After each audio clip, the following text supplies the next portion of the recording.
The Ottoman Turks began as a nomadic people from the steppe beyond the Aral Sea. For centuries they had wandered present-day Turkey looking for new pasture lands.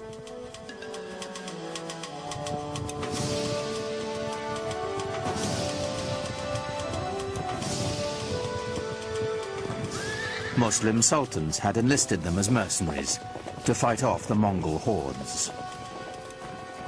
But in the upheaval following the Mongol invasion, the Turks began to stake out their own territorial claims.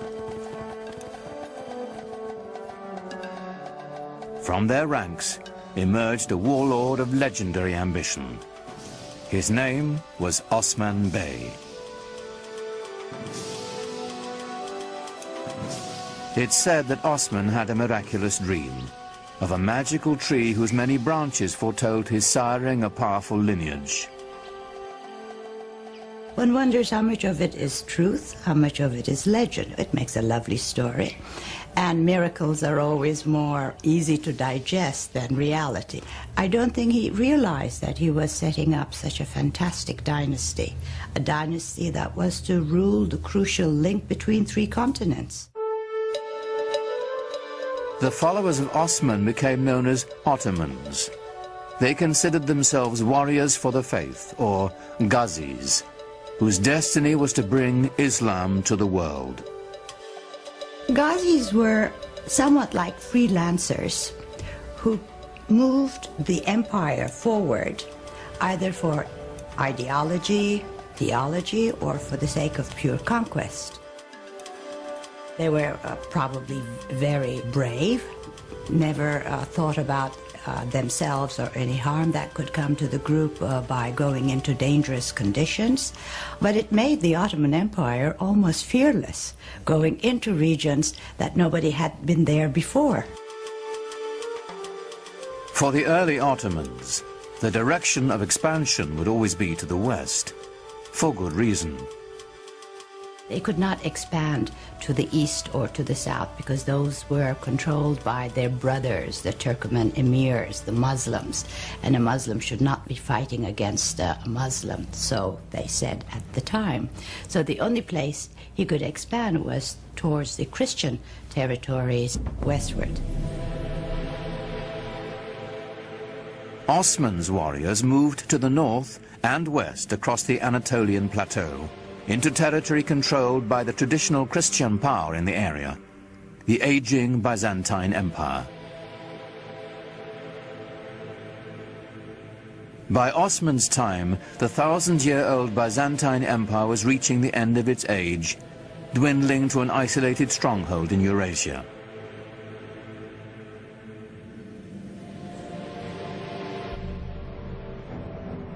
The Crusaders had already wreaked havoc across the region on their way to Jerusalem, sacking the capital city and helping to reduce the once proud Byzantine Empire to a few small warring states.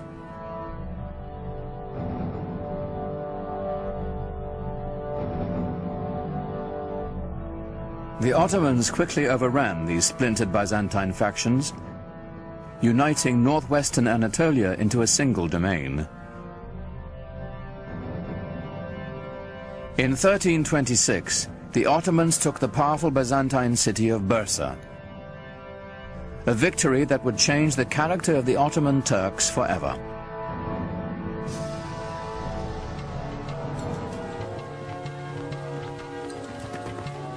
The most important part of Bursa was that it enabled Osman and his descendants to establish a seat of the government. The restless nomads of the steppe would settle down to build an empire. What we're witnessing is this huge demographic event. The movement of a whole civilization from a nomadic way of life to a settled way of life.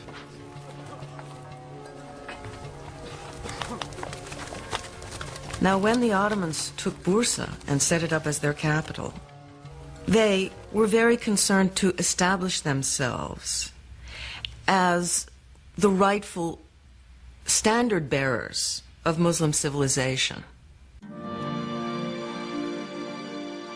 Civilization meant organization, and the Ottomans set out to manage the vast regions they now controlled. Leaving the Byzantine clerks in place, they began to organize the new empire. First and foremost, taxation and record-keeping. The word bureaucracy has since lost its noble connotations.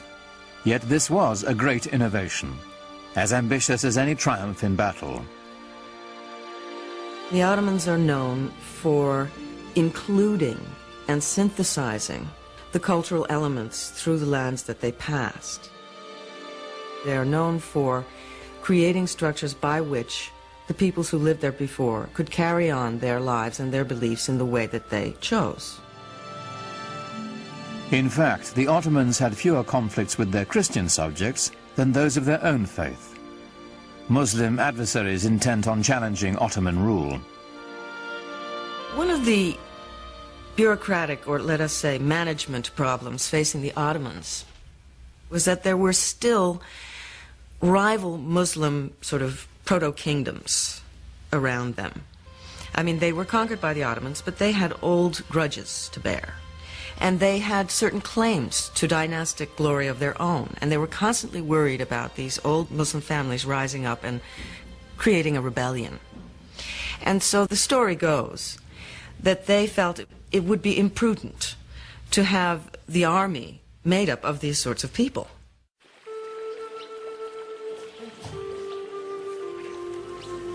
And so they wanted to recruit children who were not connected with any rival Muslim family. And so they went into the Balkans and they recruited primarily Christian children. This practice was called devshirme.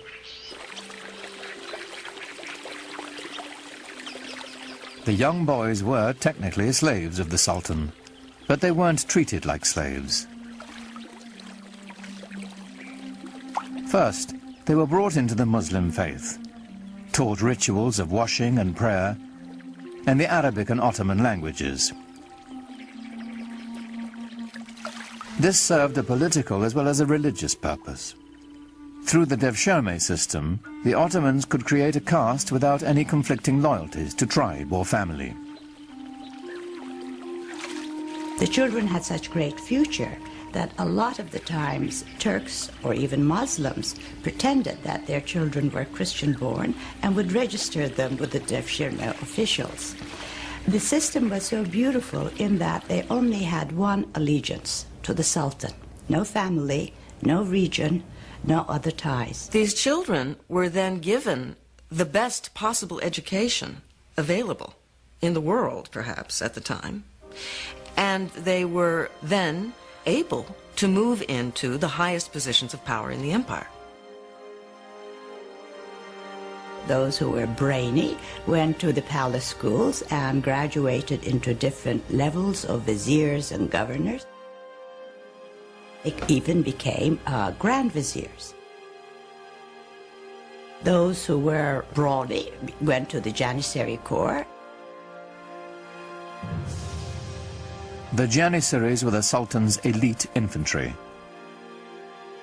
It was an army that would set the standard for centuries to come. They were the strongest, trained as military machines, no fear of dying, totally fearless, and their only love was to serve the Sultan. They were trained with all the precision and discipline, pomp and circumstance of a modern army. For the first time, an army wore uniforms and went into battle to the accompaniment of a military band. The Janissaries were the most feared troops in the Western world, a force that was worthy of this new Islamic empire and its restless visions of conquest.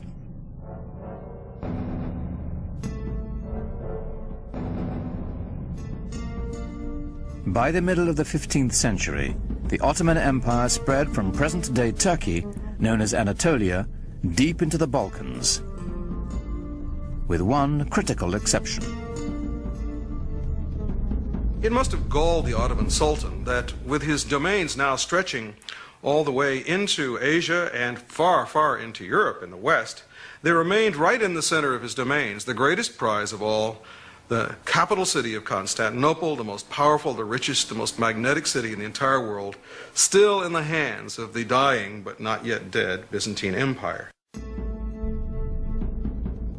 To the Ottomans, Constantinople's strategic and economic importance was considerable. Its symbolic significance was even greater. It was the city. There was no other city. If you were going to rule that area, obviously you would rule it from that city.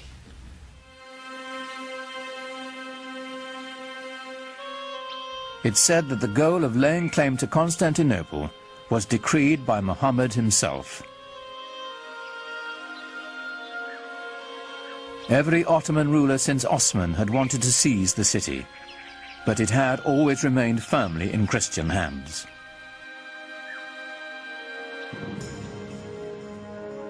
Then a sultan came to power whose dreams of conquest would not be denied.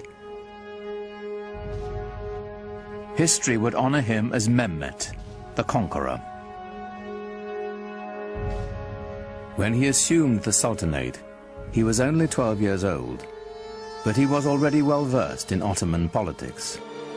To remove any threat of competition for power, he had his half-brother strangled. The empire always meant everything, more so than the family. In order to stop the empire from splitting, as had happened to other Turkish dynasties ruling the Islamic world, when a young man became sultan upon the death of his father, all the other brothers had to be eliminated. This prevented segmentation of the empire. It may have been cruel, but it worked for the Ottomans. When on the death of his father he finally then took over, it meant an enormous change in the policy and direction of the Ottoman Empire, in the direction of a much greater energy. Mehmet immediately set his sights on the one prize as grand as his ambitions. Mehmet had to conquer Constantinople. There was no other choice. Constantinople was sitting like a perfect gem or a perfect fruit waiting to be picked. By the middle of the 15th century, the city was a shadow of its former self. The population had plummeted from 400,000 to a mere 50,000. But a besieging army would still be at a tremendous disadvantage. Constantinople was surrounded on three sides by water and massively fortified. It was encircled by a triple ring of walls nearly 100 feet high and 30 feet thick. And they had already stood for 1,000 years. But Mehmet had an answer for these walls. And part of the military superiority of the Ottomans came from their sophisticated and diverse use of the possibilities of gunpowder. The siege of Constantinople in 1453 under Mehmet the Conqueror saw the first dramatic application of this in the form of huge cannons that had not been seen before, which Mehmet had specially commissioned for the occasion. Earlier cannons had been assembled with strips of forged metal bound with hoops. They fired stone projectiles with little more power than a catapult.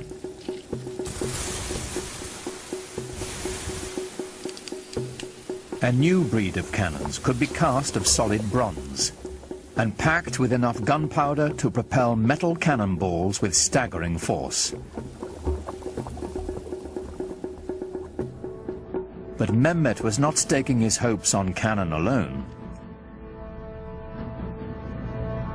The mile-wide channel of the Bosphorus Strait was all that connected the city to the Black Sea. If he could cut it off, Constantinople would be at his mercy.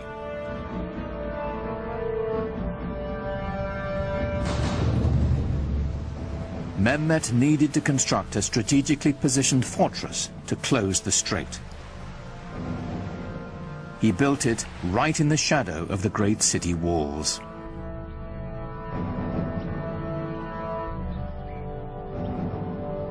It took less than 4 months to build a massive 7-towered citadel called Rumeli Hisar.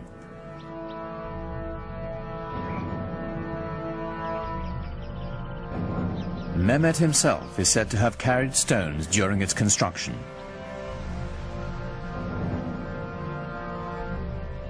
No sooner was it completed than he tightened his noose around the neck of the Bosphorus.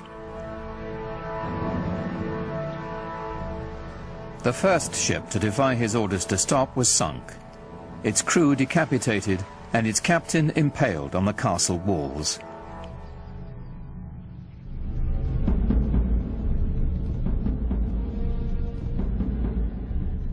To stop Mehmet's ships from approaching, the Byzantines strung a massive chain across the strait.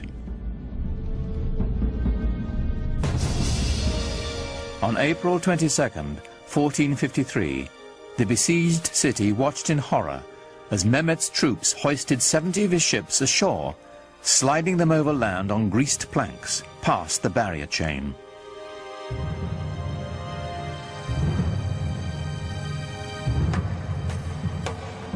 More than 100,000 Ottoman soldiers now stood before the walls of Constantinople, braced for the greatest bombardment the history of warfare had ever known.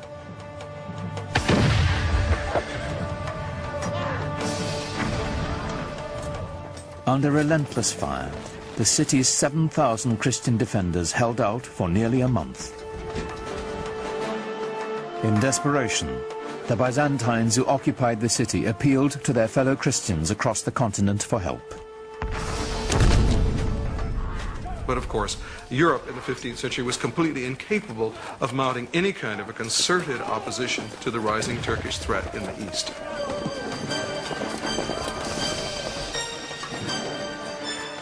At that time, the kings of Europe had military and political problems of their own. Constantinople would have to fend for itself.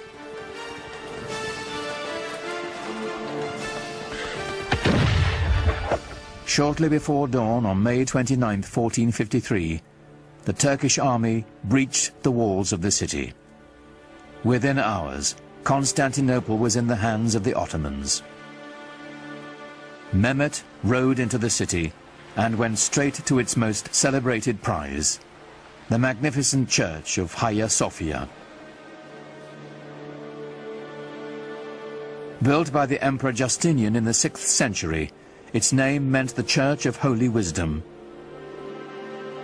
It was the largest enclosed space in the world. Surely other groups of Muslims and the Ottomans themselves had come across many, many churches. They had seen churches before. But they had never seen anything, nobody had ever seen anything like Hagia Sophia.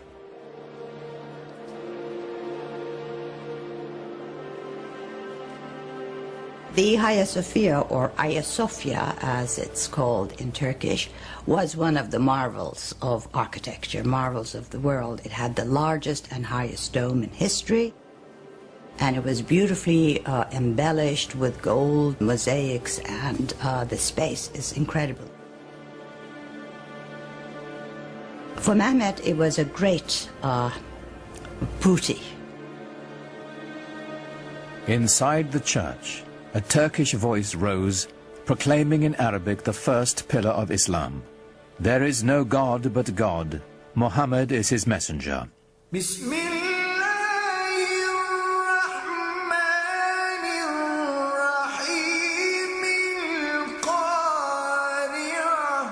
The single greatest church in Christendom was now a mosque.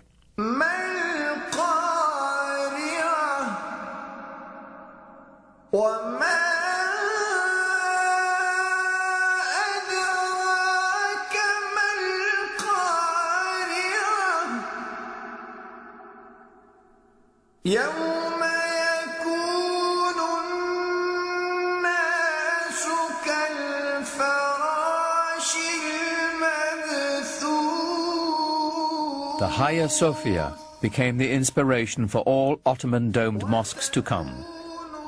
But none would ever match its size and scope, and it belonged to Mehmet the Conqueror.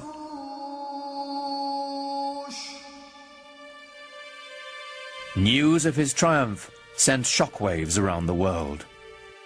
For Europeans, it was a concomitant disaster. Constantinople was, after all, the new Rome. It was Constantine's capital city. It was the symbol of Christian dominance in the East.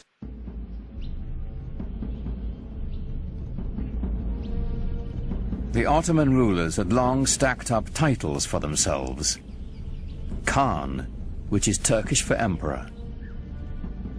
Shahi Shah, Persian for king of kings. And Sultan, the Arabic word for ruler. But now, with all the former Byzantine Empire under their command, Mehmet and his successors claimed yet another title, Holy Roman Emperor.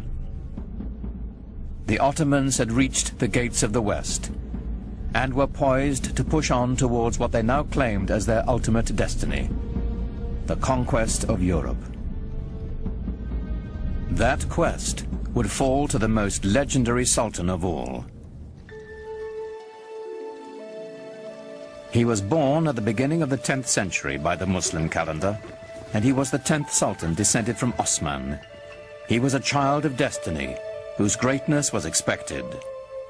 In the parlance of the day, he was the Sahib Quran, the universal ruler, the master of an auspicious conjunction, whose coming has been foretold, whose identity is confirmed astrologically.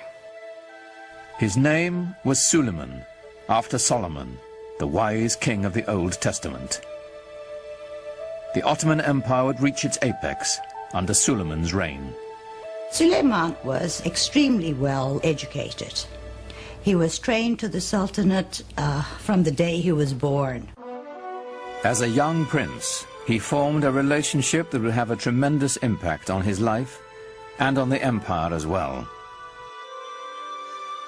And when he was still a crown prince, he also developed a great friendship with a convert, a Greek convert who took the name Ibrahim.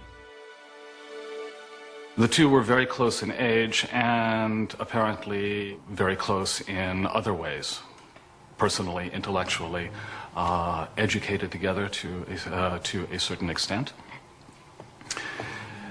And as was common practice, when Suleiman acceded to the throne on the death of his father, he took his faithful Ibrahim with him to Istanbul. Suleiman was 26 when he took the throne, determined to make his mark on the world, as soon as his ministers would let him. In his early years, Suleiman had to contend, for example, with grand viziers and generals who simply refused to obey him, feeling apparently that here was a 26-year-old kid who had never seen very much in the way of action and hadn't done very much to show that people ought to, in fact, obey him. The way to prove his mettle was on the battlefield. Every new sultan was expected to begin his reign by expanding the empire. Ottomans now controlled Kurdistan, Egypt, and the holiest cities of Islam, Mecca and Medina. Suleiman set his sights on Belgrade in Hungary, the stepping stone to Europe. He was the head of the Ottoman dynasty, and he had certain duties to perform. One was conquest, and the first task Suleiman took upon himself a year after he ascended the Ottoman throne was to head towards Belgrade and capture it. Belgrade was very important strategically because it was from there the army could move further on west. A year later, he turned his ambitions on the island of Rhodes. The tiny island was a troublesome outpost of Christianity in an otherwise Ottoman sea. It was also a haven for pirates, preying on Muslim trade ships.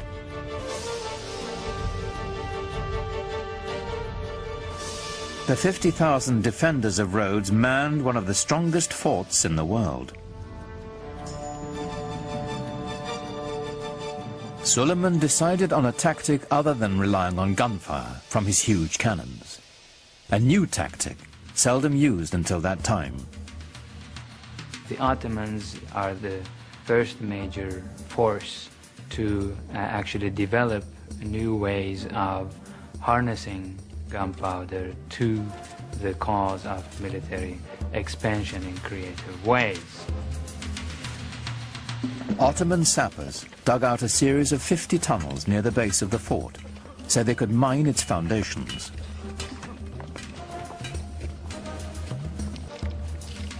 Performing this dangerous work were expendable Christian conscripts from the Balkans.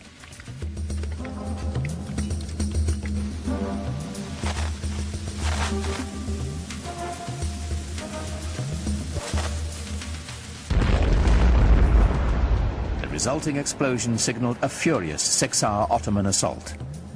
But the Turks were beaten back. Then, after 145 days of siege, the exhausted Christian defenders finally negotiated a truce. The Ottomans had won.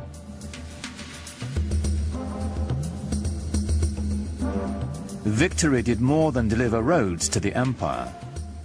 Suleiman was now a sultan to be taken seriously. His march of conquest had begun.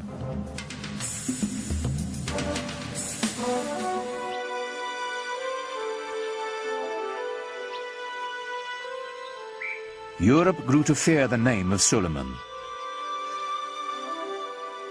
But within his own borders, he had another reputation. Islamic history remembers him as Kunan, the lawgiver. Ottomans were really bureaucrats in full sense of the word. They kept every single record, and in order to control the different peoples who participated in the world of the Ottomans, they had to have very carefully sorted out legal systems. Under Suleiman, a single legal system was defined for the sprawling empire. His laws would later become the basis of constitutions for several other nations. Well, Suleiman was the supreme monarch of the area. He was the center of the world.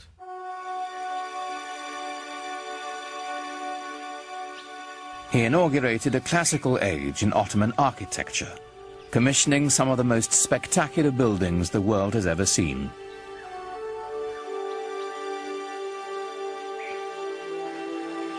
Suleiman was in a unique position of wealth and of consolidation, and he focused his attention on developing monumental architecture to commemorate his great dynasty and himself.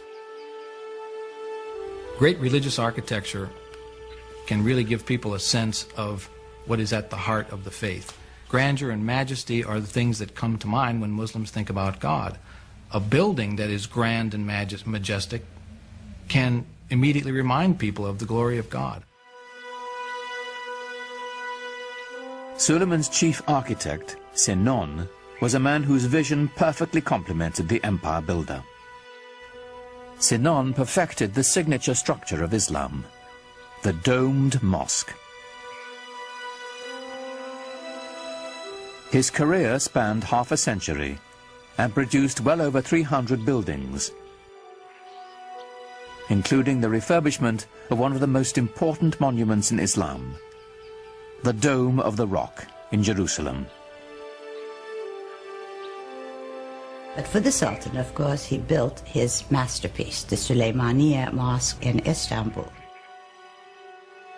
It is truly befitting Sinan, who is called the Great Master.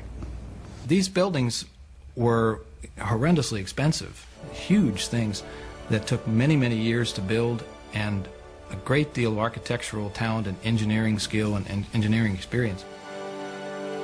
When they built a mosque like the Süleymaniye, they were doing it to say, yeah, I've got the power, I've got the money, I am the Sultan, I'm the King of Kings.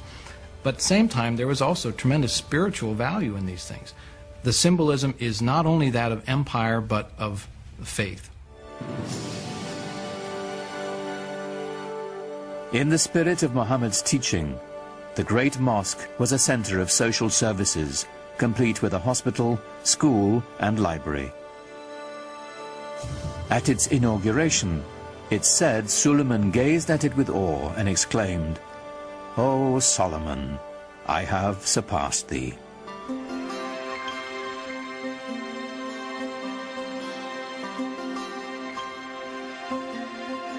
No less impressive was Suleiman's palace.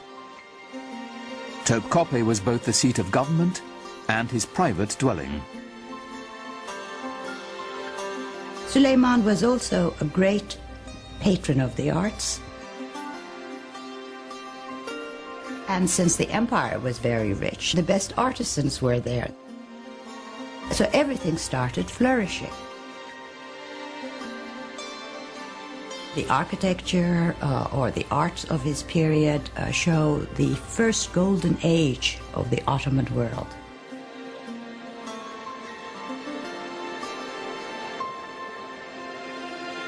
Everything that came out of his palace was exquisite. Suleiman himself was a goldsmith. Ottomans believed that every sultan had to have a tangible trade. Being a sultan was not considered a practical or a tangible trade. And he was a very demanding patron, insisted on checking the work, even commissioned few things. And I think each artisan group or each corps working for the palace tried to outdo one another to please the sultan, because to please him had wonderful rewards.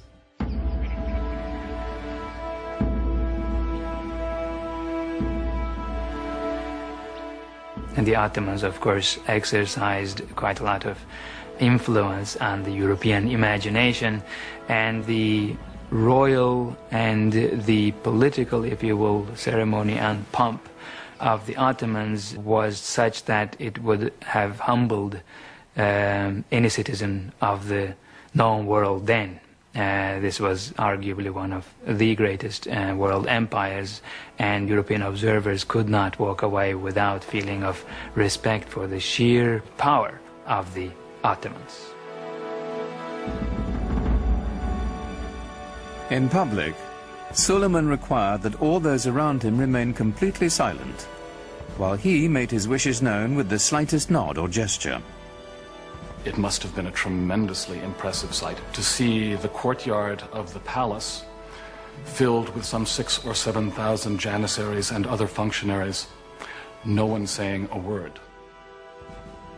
What was going on here was the creation of a sovereignty so mysterious and yet so far-reaching as to be seen as nearly divine.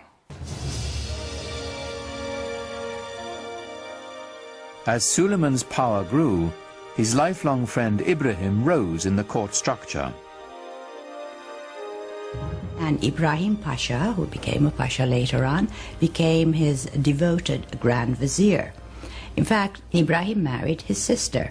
So they were not only good friends, they were also related.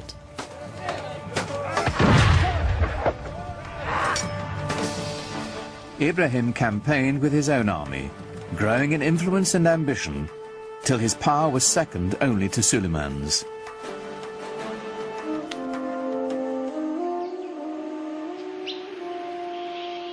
But for power and ambition, the secret world of the Sultan's harem had no equal.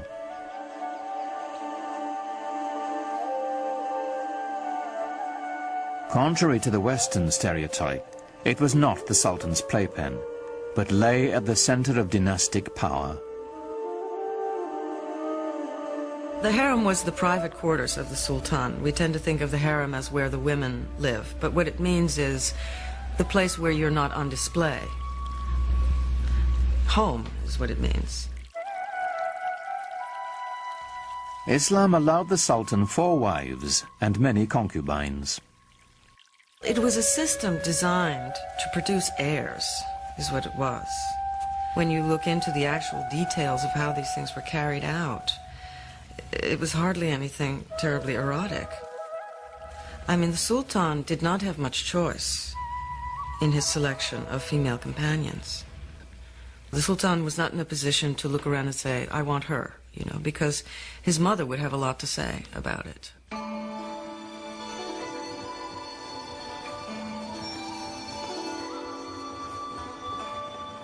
With his first wife, Suleiman had a son and heir, Mustafa. But while he was in his mid-30s, the Sultan fell deeply in love with a Slavic slave girl named Harem. In the West, we know her by a different name, Roxolana. Roxolana would bear him a rival heir and become Suleiman's most trusted confidant. The Sultan was supposed to be protected from any undue influences. He was supposed to be protected from any rivals.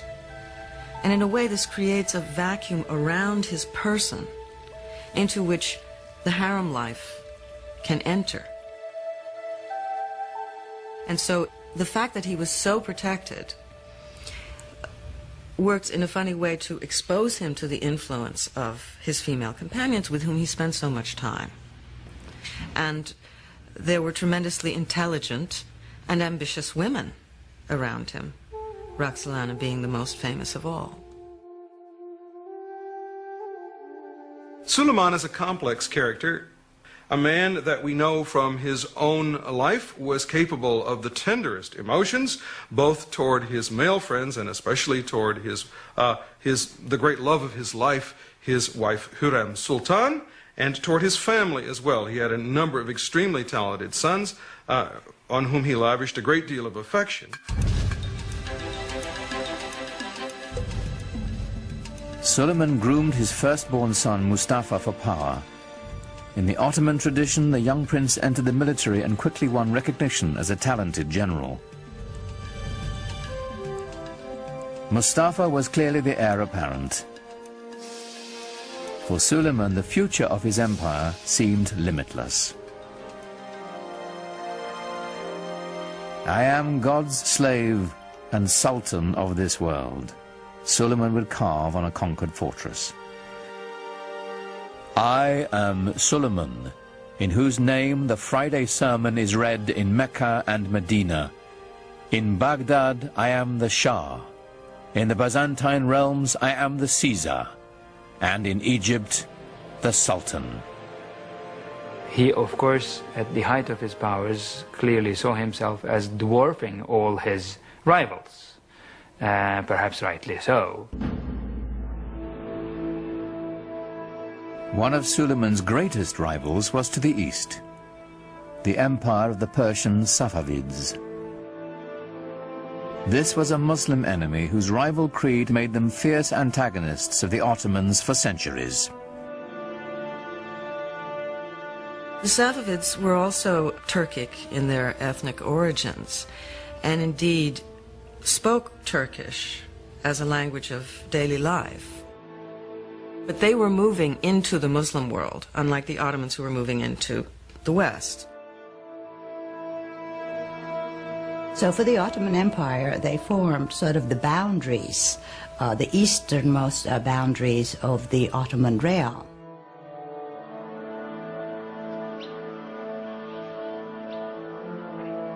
The Safavid dynasty was Shiite Muslims, bitter rivals to the Sunni Ottomans. According to the Shiites, a leader had to be designated by his predecessor and had to be of the family of Muhammad. According to the Sunni view, it was not designation that was necessary, and a person could be a leader of the community without being a direct descendant of Muhammad.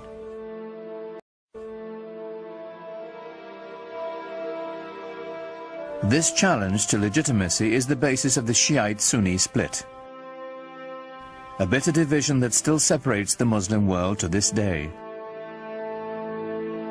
And I would say the Ottomans never really thought of themselves so much as Sunni until the Safavids came forth as this rival Shi'i. So the Safavids developed a rival ideology to the Ottomans,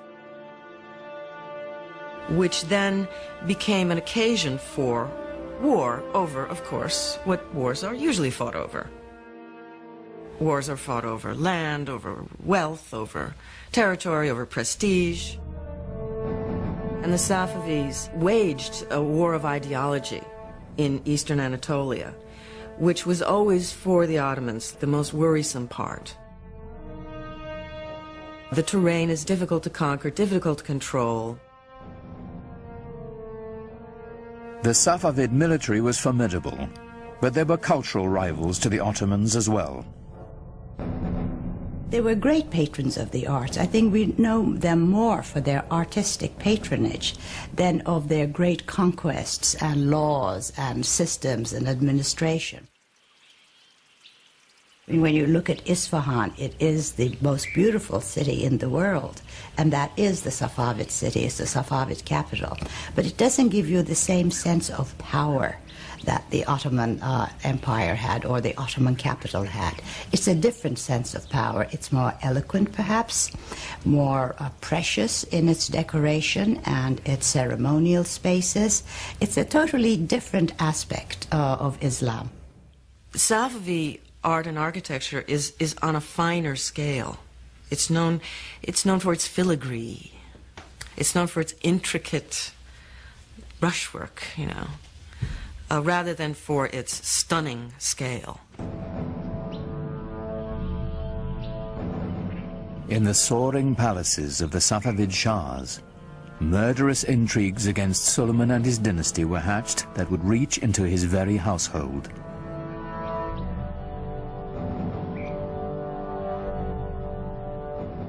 But Suleiman's eyes were on the west, where a fragmented and vulnerable Europe awaited his conquest.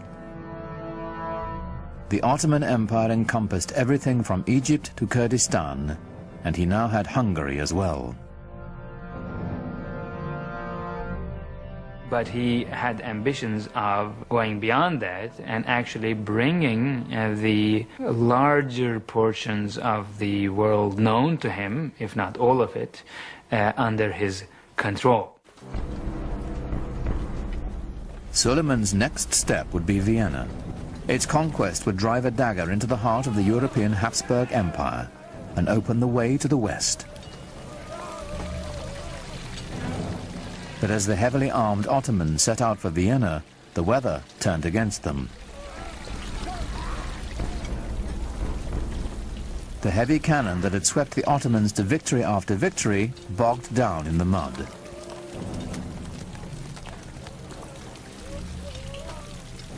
Suleiman had to move on without them.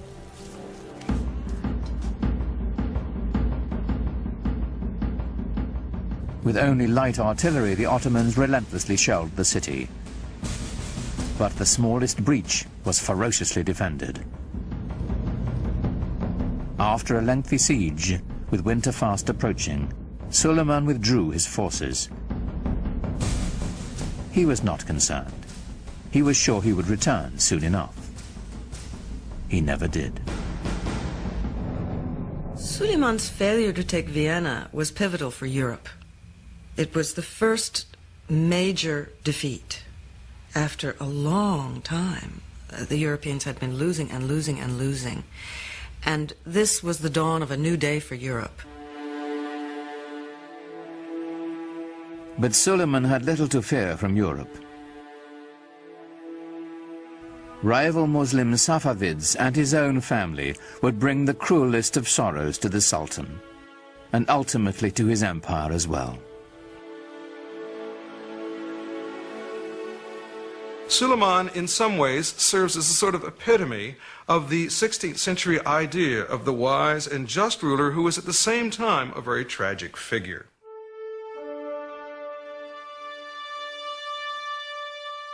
In the power-laden world of the Sultan's household, the intrigues never ceased. The Topkapi Palace, as it was originally conceived, had no quarters for the ladies. The women lived in what was called the Old Palace. But Hiram always complained about her husband, as most wives would, spending too many days and months campaigning outside the capital. She kept saying she feels very lonely and the children miss him.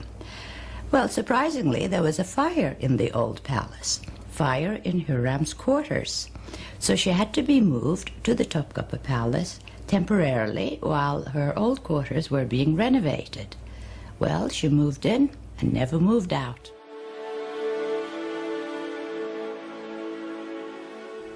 Now Hurrem was at the center of power, promoting her own son as heir apparent and immersing herself in a web of deadly gossip and suspicion.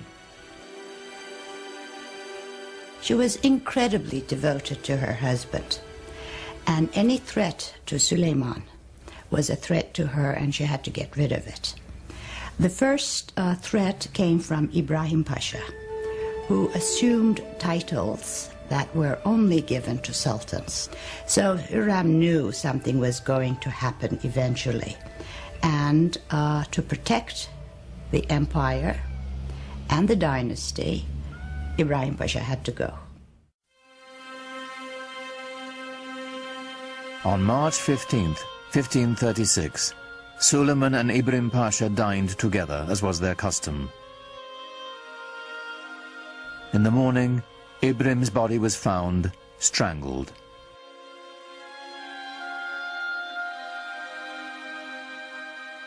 But Suleiman's desolation and loss had only begun.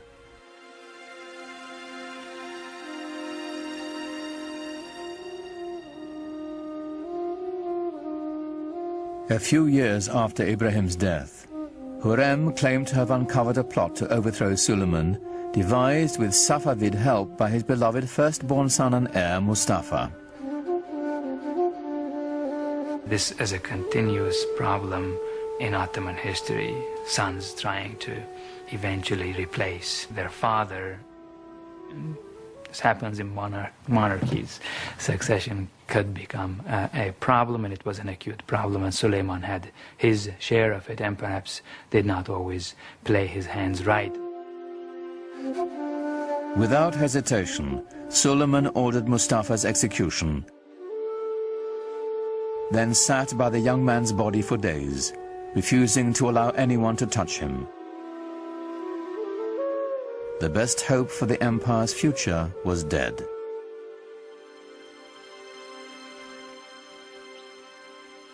When Hurrem herself died the following year, Suleiman fell deeper into despair, finding solace in his poetry.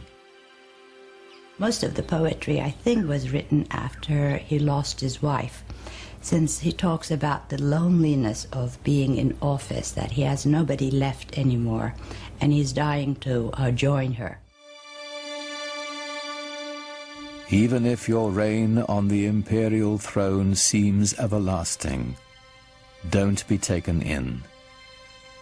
One day a hostile wind will blow and bring to your land of beauty heaven's misfortune and deepest suffering. In all his loneliness, there was only one refuge for the Sultan whose power, like his sorrow, seemed limitless. He returned to the field of battle, to the work of conquest. He personally led 13 campaigns. The last one was at Szigetvar, which is in Hungary now. I think he knew that this was going to be his last campaign.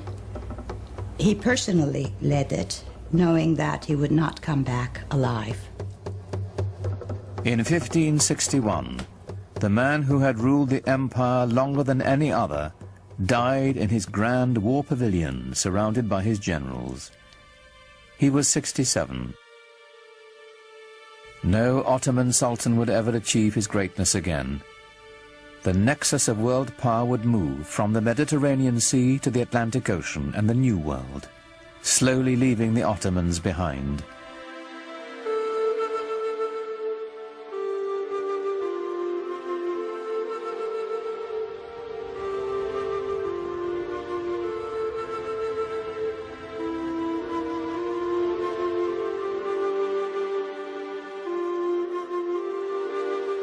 In Istanbul today, the Sufi dervishes still turn with the same prayerful pirouettes they danced in Suleiman's day. It is a meditation in motion, whose mystic origins go back even further, to the time of the Prophet Muhammad. You have become the best community ever raised up in mankind, the Quran assures all believers.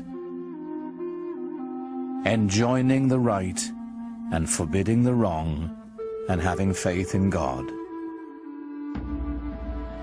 Islamic and Western civilization have the same roots. They're dawning in the Fertile Crescent, the monotheism of the Jews and Christians, the classical intellectual culture of the ancient Greeks. The two traditions are kindred spirits, alike, yet very different. Islam's legacy is intertwined with the West's, and to the billions of Muslims who make it the second largest religion in the world, it is a living legacy. An elemental part of the great human venture that is world civilization.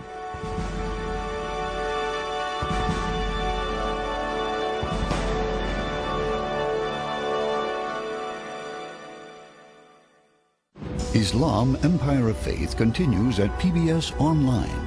Click through our interactive timeline to learn more about the history and culture of Islam, or take a virtual tour of the Dome of the Rock and other extraordinary sights. It's all online at pbs.org or America Online, keyword PBS.